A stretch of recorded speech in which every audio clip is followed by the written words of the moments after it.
11 سالہ دور خلافت سیدنا عمر فاروق کا، اس سارے دور خلافت میں علی ابن ابی طالب فاروق اعظم کے خصوصی مشیر بن کر رہے، مشورے دیتے ہیں، مسائل بتاتے ہیں۔ اتنا پیار ہے دونوں میں، اتنا پیار ہے دونوں میں کہ علی ابن ابی طالب عمر کے پیچھے پورے دور میں نمازیں پڑھتے ہیں۔ کتنا پیار ہے عمر اور علی میں کہ علی کی شادی ہو رہی ہے، نکاح خواں تو خود رسول اللہ ہیں، اور شادی کے اخراجات ادا کرنے والا، شادی پر جس صحابی کا سرمایہ خرچ ہوا وہ عثمان ہیں، اور فاطمہ اور علی کی شادی پر 2 گواہ ابو بکر اور عمر ہیں۔ یہ تو حلقہ محبت کا ہے، تمہیں غلط بتا دیا کسی نے، یہ تو محبت کا حلقہ ہے۔ میری آنکھوں نے یہ منظر بھی دیکھا ہے کہ سیدہ فاطمہ الزہرا کو جب ان کے ابا جان امام الانبیاء رحمت للعالمین صلی اللہ علیہ وسلم علی کے ساتھ شادی کر کے علی کو نکاح میں دے کے جب گھر سے رخصت کر رہے تھے تو دہلیز پر ام المومنین سیدہ عائشہ الصدیقہ رضی اللہ تعالی عنہا بھی کھڑی تھیں اور کہہ رہی تھیں، یا فاطمہ یا فاطمہ خیر نساء البشری من لہا وجہ كوجہ القمری زوجک اللہ فتن فاضلا اعنی علیا خیر من فی الحضری فضلک اللہ علی کل الورا بفضل من اختص بآیات الزمری۔ اب میں ام المومنین حضرت عائشہ کے یہ اشعار فاطمہ کی رخصتی پر اس کا ترجمہ کرنے بیٹھوں تو پھر اگلا گھنٹہ بھی لگ جائے گا۔ ہم نے دعا بھی کرنی اور کل بھی بیان کرنا ہے۔ عنوان جو ہے شہداء اسلام، فاروق اعظم رضی اللہ تعالی عنہ، میرے آقا نے فرمایا کہ اگر میرے بعد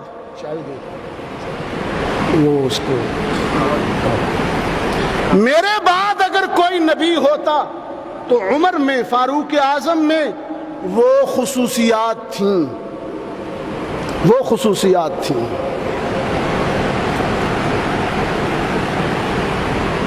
کہ انہیں نبی بنایا جاتا،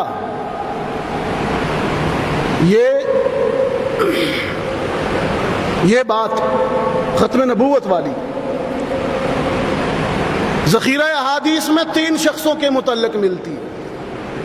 ایک فاروق اعظم کے متعلق کہ میرے بعد اگر نبی ہوتا تو یہ ہوتا، ایک اشارتاً علی المرتضیٰ کے متعلق، یہاں بھی اہل بیت و صحابہ کی محبت آپ کو نظر آئے گی۔ سرکار دو عالم صلی اللہ علیہ وسلم اپنی زندگی کا پہلا اور آخری حج کر کے واپس آئے۔ مکہ اور مدینہ کے درمیان ایک جگہ ہے، کیا نام ہے؟ خم۔ وہاں ایک تالاب ہے، اسے کہتے ہیں غدیر۔ وہ جگہ غدیر خم، یار لوگوں نے تو قبضہ ہی جما لیا ہے۔ بخاری کی روایات ہیں،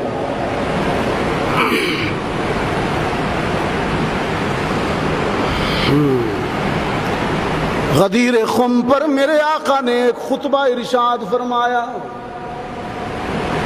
اس خطبے میں فرمایا رحمت عالم صلی اللہ علیہ وسلم نے اپنے اہل بیت کے فضائل، سرکار دو عالم صلی اللہ علیہ وسلم نے فرمایا انا تارکن فیکم ثقلین، میں دو چیزیں تم میں چھوڑے جا رہا ہوں، کتاب اللہ و اہل بیتی، خدا کی کتاب چھوڑ رہا ہوں، اپنے اہل بیت بھی چھوڑ رہا ہوں۔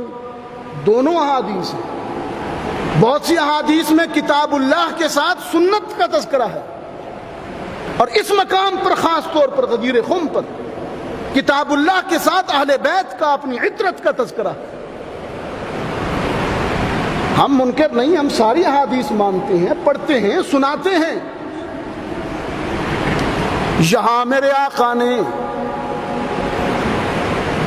سیدنا علی بن ابی طالب رضی اللہ تعالی عنہ کی شان بھی بیان کی، فرمایا من کنت مولاہ فعلی مولاہ، آج میں علی کو ایک ٹائٹل دیتا ہوں، ایک لقب دیتا ہوں کہ علی میرا مولا ہے، میرا دوست ہے، میرا ساتھی ہے، میرا ولی ہے۔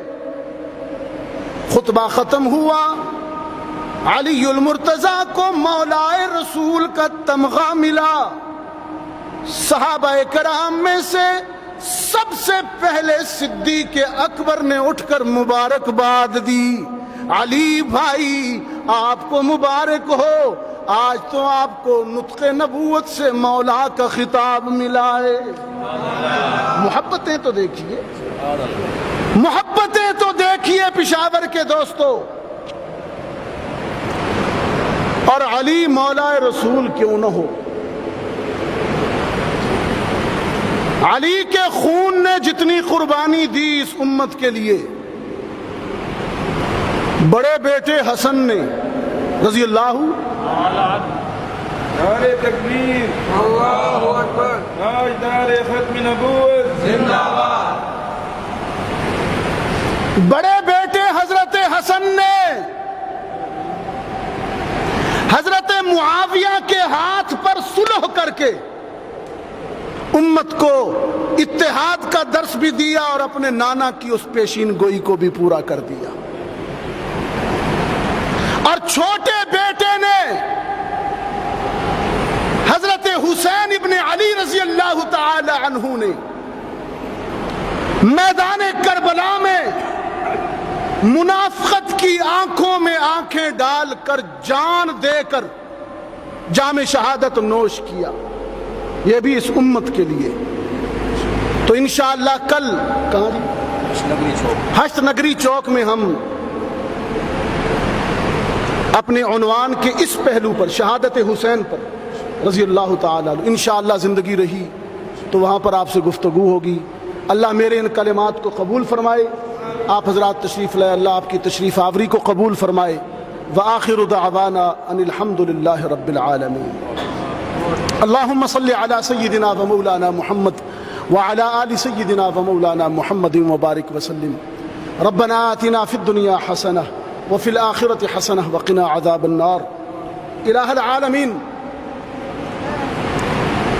حضرت مولانا حسین احمد صاحب نے بھائی بڑے خوبصورت انداز سے یہ 9 روزہ محافل سجاتے ہیں، اور اپنے والد گرامی حضرت مولانا ارشاد الحق مدنی صاحب، اللہ تعالیٰ ان کی قبر پر کروڑہا رحمتیں فرمائے، ان کی آخرت کی ساری منزلوں کو آسان فرمائے۔